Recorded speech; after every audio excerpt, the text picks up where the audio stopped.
Today we're looking at section 10.4, dividing polynomials. So we've talked about polynomials already, and we talked about multiplying polynomials. We did monomials, and then we did monomials by polynomials, but today we're starting with dividing polynomials.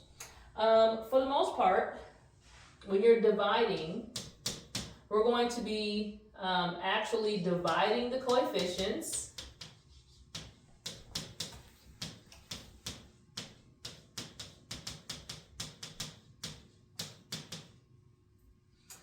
and subtract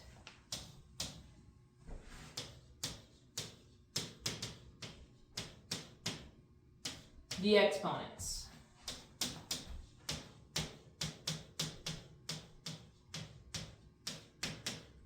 All right. And when I say subtract the exponents, I mean of the ones that have a common base. If they're the same base, you're going to just be able to subtract the exponents. Let's take a look at some examples.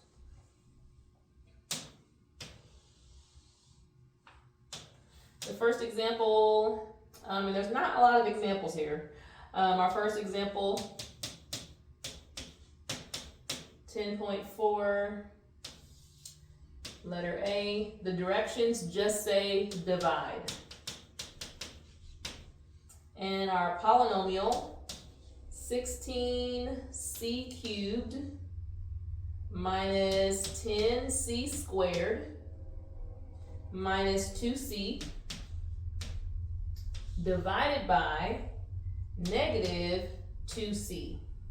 So we're going to divide each term. Remember, the term is separated by the sign, okay, the add or subtraction sign. So here's the first term, 16c cubed. The next term is this negative. Include that minus sign and treat it just like a negative. Negative 10c squared. Here's the third term, negative 2c. And we're going to divide this negative 2c into each of these three terms, okay? Now your book shows them where they actually kind of separate each one, and I'll write it that way the first time through just to see if it's helpful for you, that they rewrote it as, 16c cubed divided by negative 2c, and then they've got a plus sign in the middle, and then negative 10c squared divided by negative 2c, another plus sign, and then negative 2c on the top divided by negative 2c on the bottom. So they're just kind of separating it out. And again, this is a step that you might not have to do each time, but just to kind of visualize it, that each of these terms was divided by 2c. All right, each time we're going to divide the coefficients, subtract the exponents when they have the same base. So we've got 16 divided by negative 2, positive divided by negative is going to be negative 8. And then 3 minus 1, again, if it doesn't have an exponent, we know it's a 1. So 3 minus 1 leaves us with c squared. Now they're putting the plus signs in the middle just to kind of help us out, but to separate it, but we're going to look at the term and see what the sign of the term is.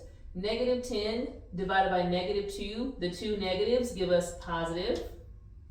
And then 10 divided by 2 is 5. And then 2 minus 1 leaves c to the first power. All right, again, I've got a negative divided by negative, so I expect to be plus. And then 2 divided by 2 is 1. And then c divided by c, that 1 minus 1 would be c to the 0 power, which is also equal to 1. So here's our final answer. None of these are like terms that I can combine. All right, and you can see that we could have just divided each term kind of looking at it and gone right to the answer. And we'll try that with this second example. So again, this was the final result. And now we're heading on to letter B. Letter B has 3x cubed,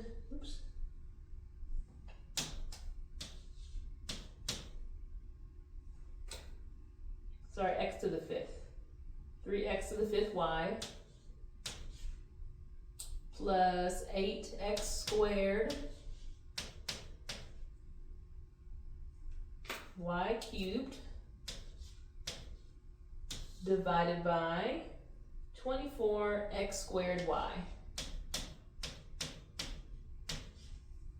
All right, so again, we'll take each term and we're dividing it. But this time, they don't divide nicely like they did last time. And it's okay to end up with fractions, all right? Just because something doesn't divide evenly doesn't mean that it's not correct. So 3 over 24, or 3 24ths, we could reduce that, dividing it both by 3, and that will be left with 1 over 8. And I can just write this out so you can see it a little better as we're reducing these. So I'm just breaking these into the two parts here to make it a little easier to visualize what's happening with this fraction. So each piece divided by 24x squared y. So since 3 and 24, the best I can do is to reduce that. Divide them both by 3. I'd be left with a 1 on the top and then 8 on the bottom. 5 minus 2 is x to the 3rd. It's a positive number, so it's going to be on the top.